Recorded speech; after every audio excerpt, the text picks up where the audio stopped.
The Sheikh's Diamond Bride Part 1. Chapter 1. The Invitation. The email arrived at precisely 6:02 a.m., slipped between the usual mix of supplier updates, client follow-ups, and a polite reminder from her landlord about next month's rent. At first, Camilla Price almost didn't open it. The subject line, "Commission Proposal from the Al Sayed Royal Court," seemed too outrageous to be real, like spam dressed up in gold lettering.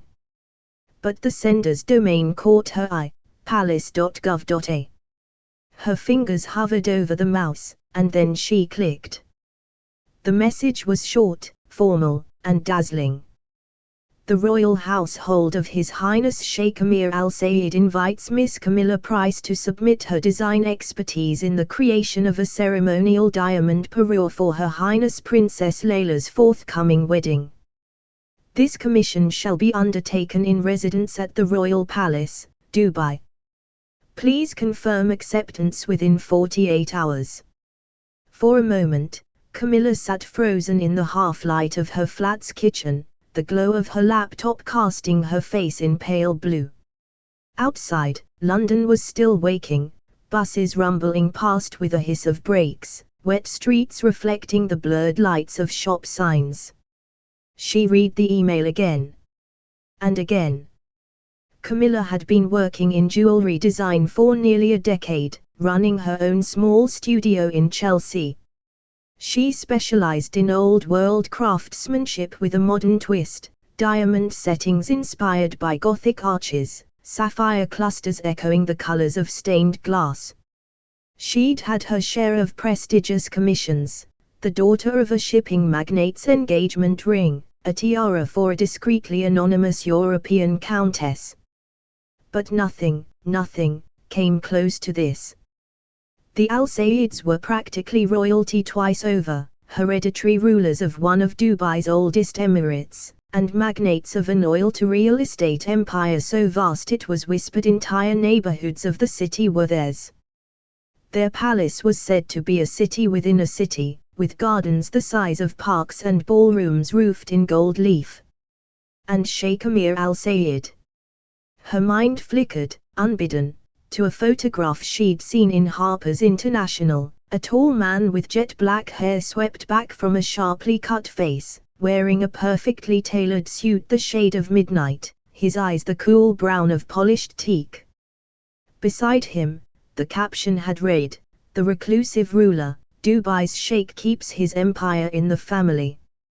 Camilla shut the laptop with a snap, as if the image might step out into her kitchen if she stared too long. This wasn't a job. This was a once-in-a-lifetime spectacle. And it was also, she reminded herself, far from simple.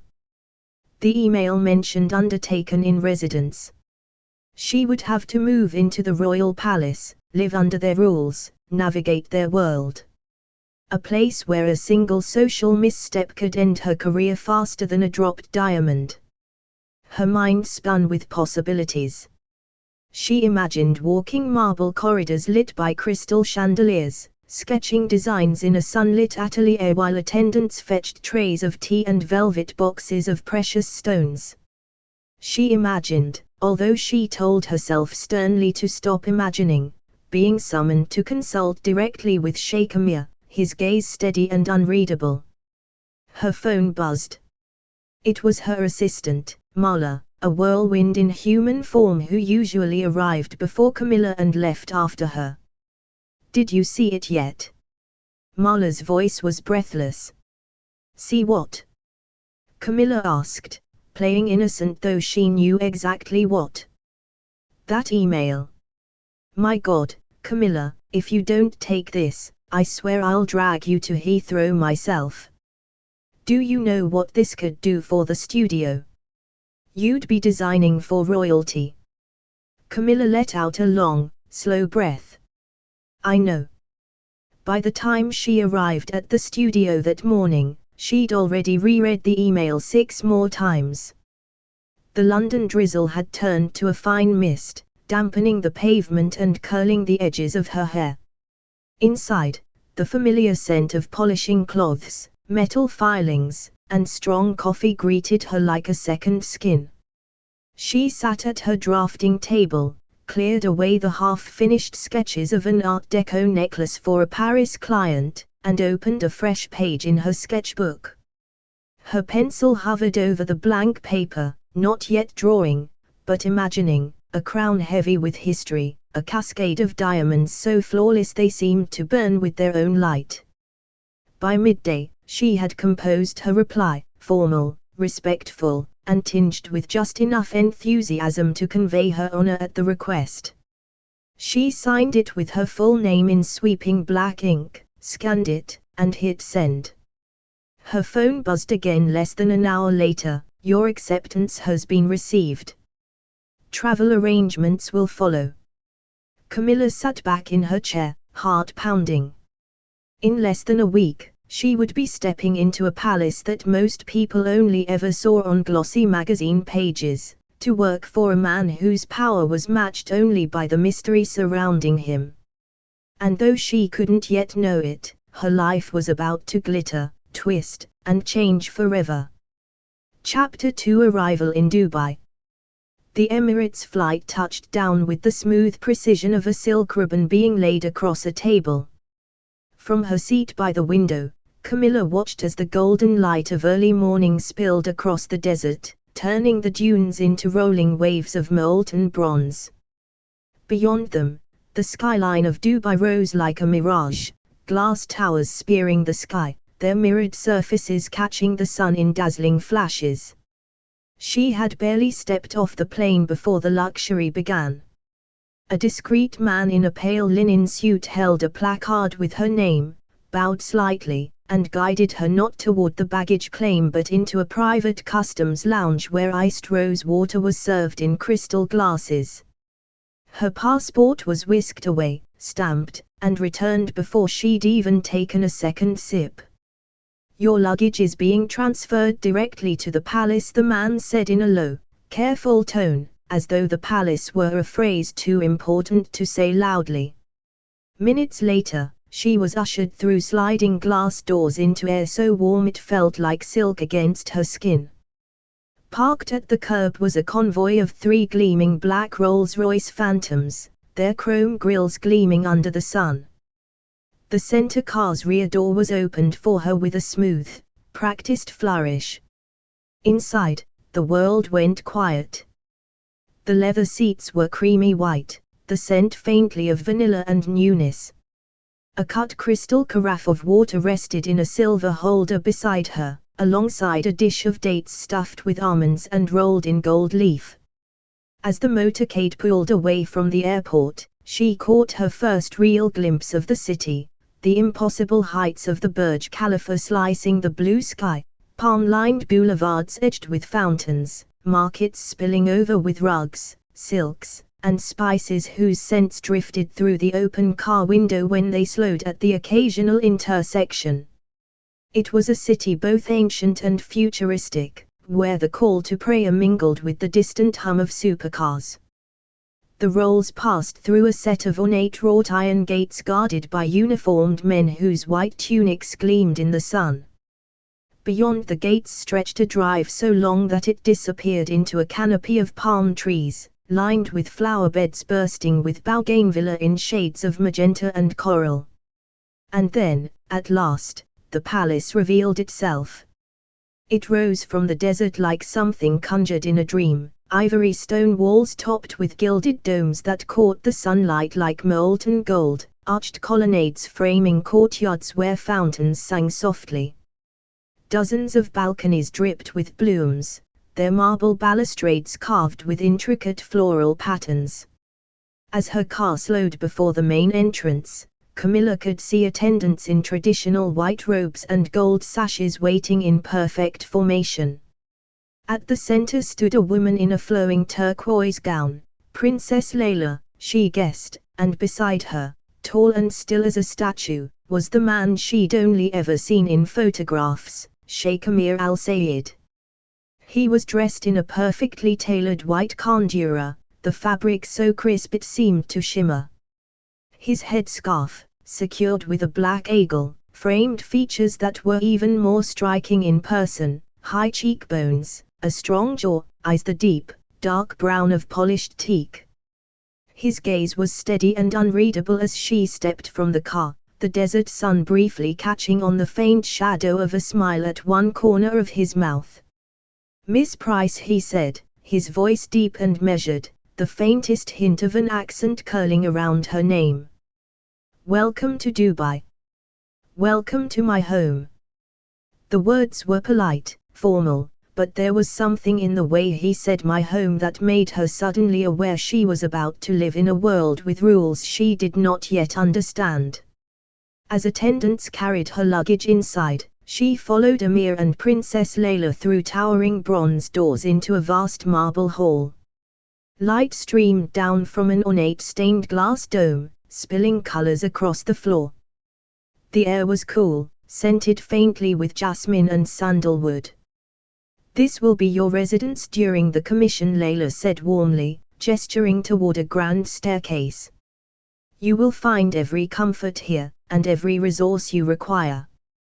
Camilla smiled, but her mind was already racing. The opulence was overwhelming, the welcome impeccable, and yet, under it all, she felt the first stirrings of something she couldn't name. Anticipation, perhaps. Or maybe it was the faint hum of tension that seemed to radiate from the man at her side, the sheikh whose approval could make or break everything she had come here to achieve. Chapter 3: The First Impression. The palace's official reception chamber was unlike anything Camilla had ever seen, and she had designed jewelry for women who hosted banquets in private chateaus. The space was vast but warm, its high, domed ceiling painted with swirling constellations picked out in real gold leaf. Slender marble columns framed tall arched windows draped in silk the color of midnight. At the far end, a mosaic fountain sent threads of water trickling over lapis and mother-of-pearl tiles. Camilla stood just inside the doorway, her palms lightly pressed together, willing herself to appear composed. She wore the tailored cream linen dress she had chosen that morning in London, accessorized with a simple gold chain and pearl earrings, understated, elegant, but not ostentatious. She was acutely aware that every fold of fabric, every strand of hair, would be noted.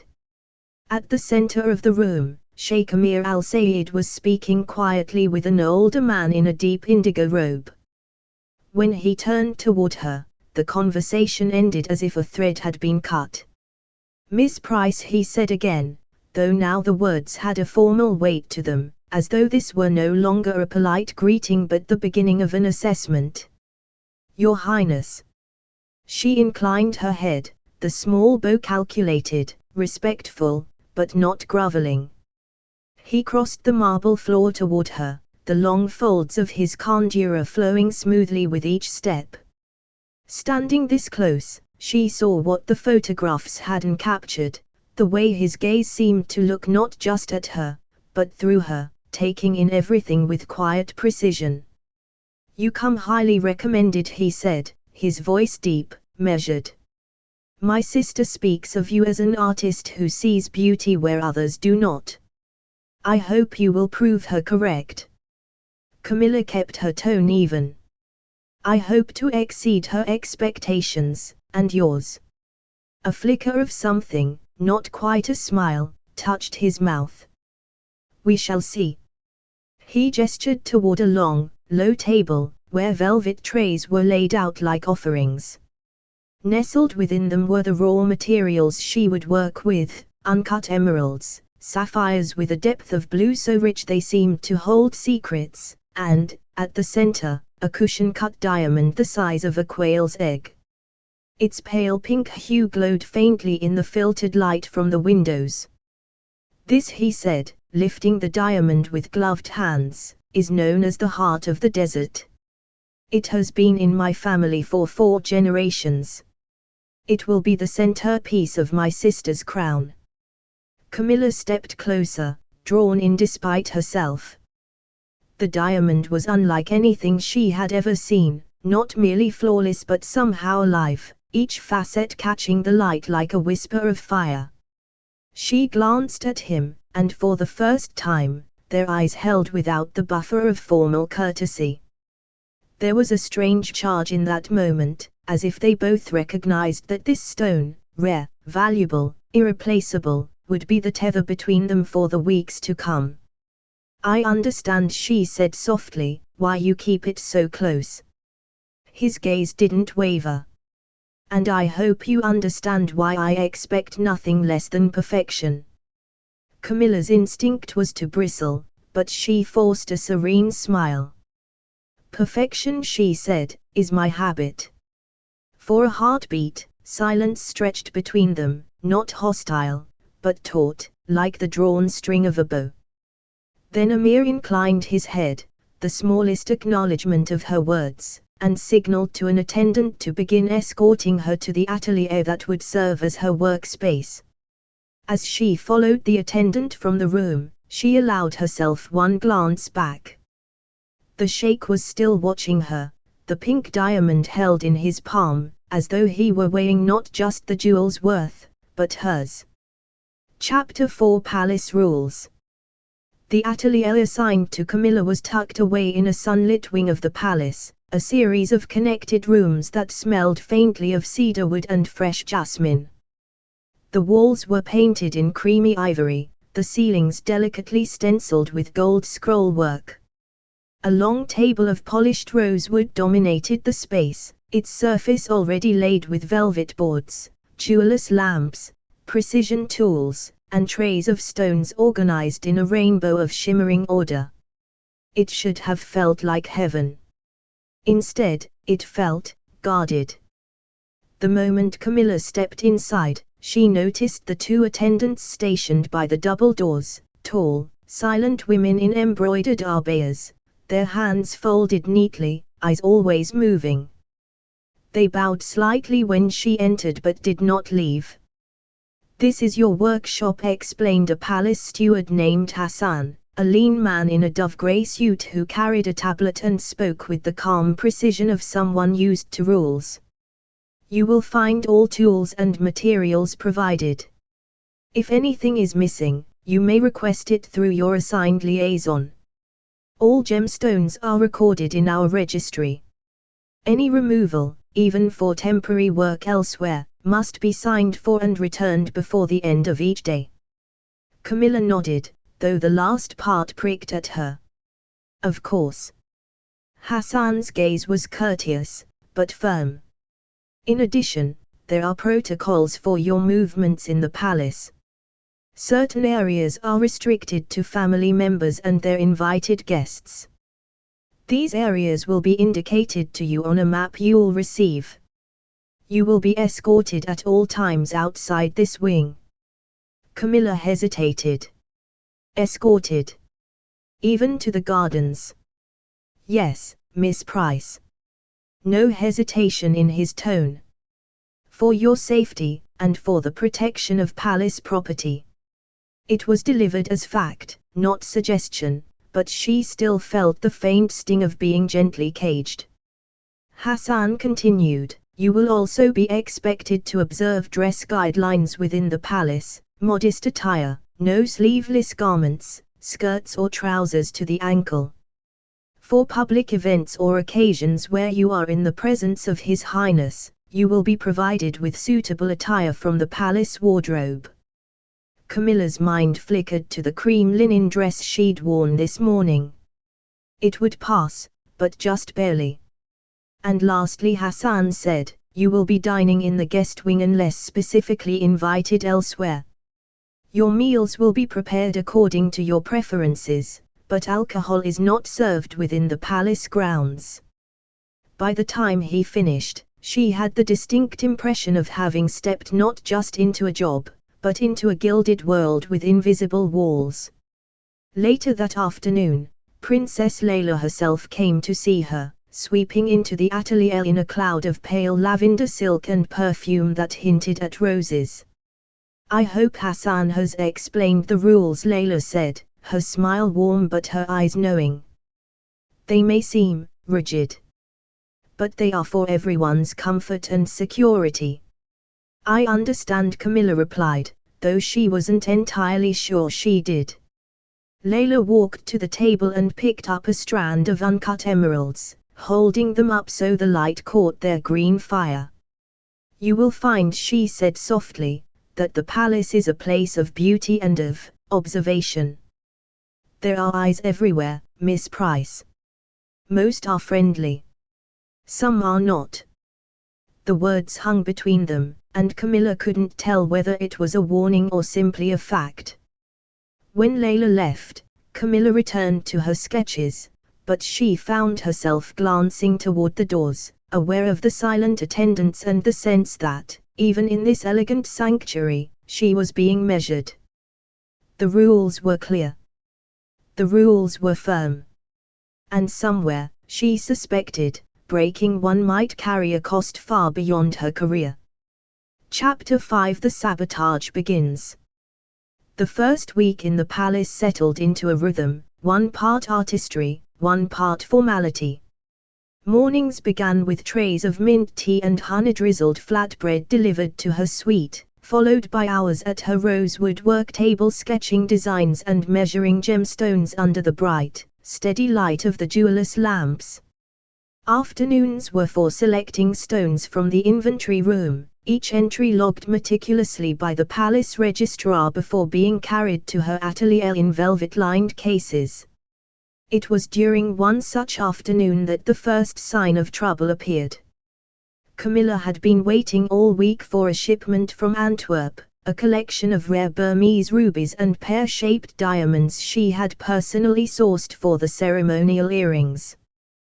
The delivery was scheduled to arrive that day, and the thought of those stones had kept her in a quiet hum of anticipation all morning. The registrar arrived at last, a solemn man named Yusuf, carrying a sealed wooden box the size of a small trunk. He set it gently on the table and unlocked the brass clasps under the watchful eyes of the two ever-present attendants. When the lid opened, Camilla's heart gave a small leap. Nestled in layers of white silk were the parcels of gems, each wrapped in soft tissue. She reached for the first, unwrapping it with care, and then stopped. The rubies were there. The sapphires too. But the pear-shaped diamonds, all 8 of them, were missing. She checked the packing list, her brows knitting tighter with each line she read. The diamonds had been logged in Antwerp, signed for, and insured for delivery. Somewhere between there and here, they had vanished.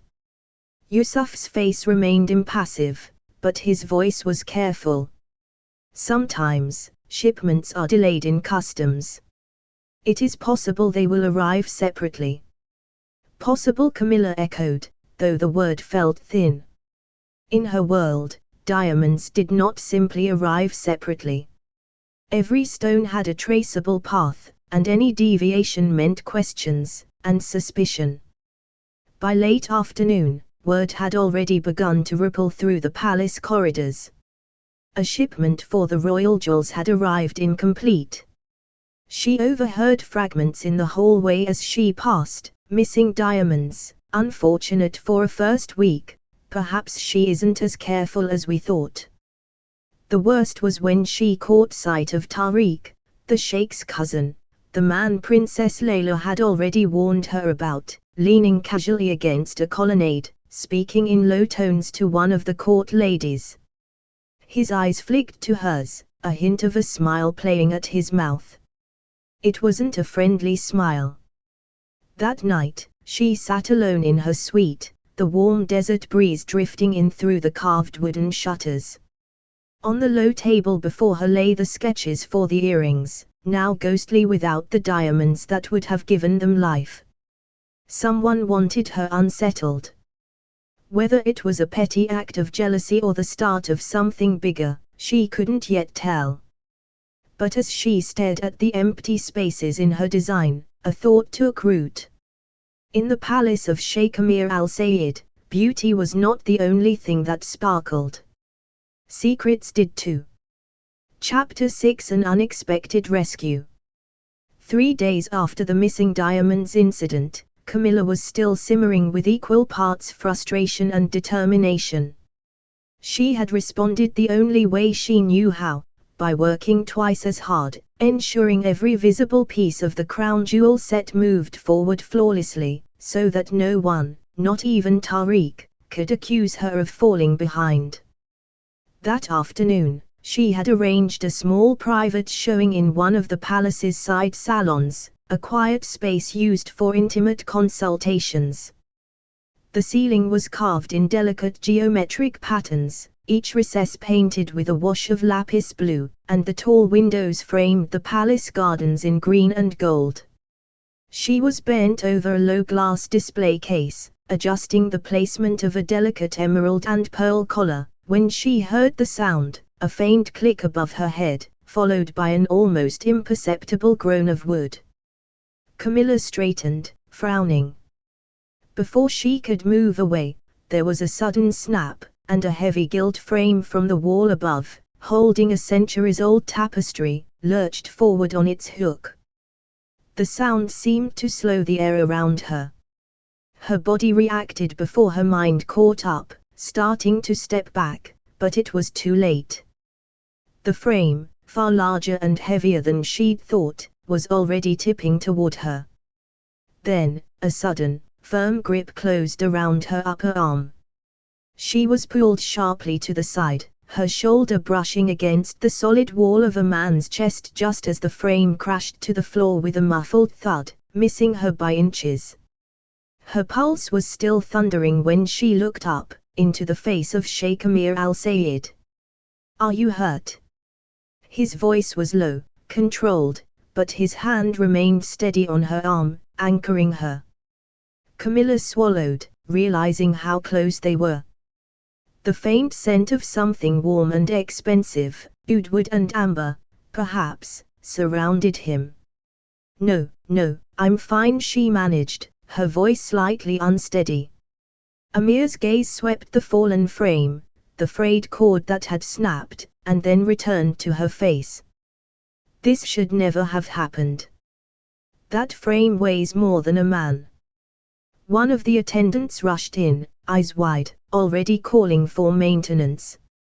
Amir didn't release her arm until she had been guided to a nearby chair, as though ensuring she was truly unharmed. "Was this an accident?" she asked, though the question carried more weight than its casual tone suggested. His expression was unreadable, but his eyes held hers for a moment too long. "We will find out." For a brief instant, the formality between them softened. His voice, when he spoke again, was gentler. "I am told you have had other inconveniences since your arrival." Camilla blinked. "News travels quickly here. In this palace, Miss Price, everything travels quickly." There was the faintest suggestion of a smile at the corner of his mouth, quickly gone. "You should not have to work under distraction. I will see that you are afforded every protection." Before she could respond, he stepped back, his posture returning to the formal ease of a ruler addressing a guest. "Continue your work. You are here because my sister trusts your skill. Do not let lesser minds shake your confidence." When he left, the air in the salon felt strangely still, as if some invisible cord had been pulled taut and then released. Camilla glanced at the fallen frame again, then at the now empty doorway. Perhaps it had been an accident. Perhaps not. But one thing was certain, Sheikh Amir al-Sayed had just gone from being the man who could make or break her career, to the man who had saved her from injury, or worse. Chapter 7 Desert Moonlight. 2 evenings after the tapestry incident, a formal envelope appeared on the silver tray outside Camilla's suite. The card inside was thick, cream-colored, and embossed with the Al-Sayed crest in gold. The handwriting, a precise, elegant script, read: "Miss Price. I would be honored if you would join me for supper beyond the palace walls. Amir."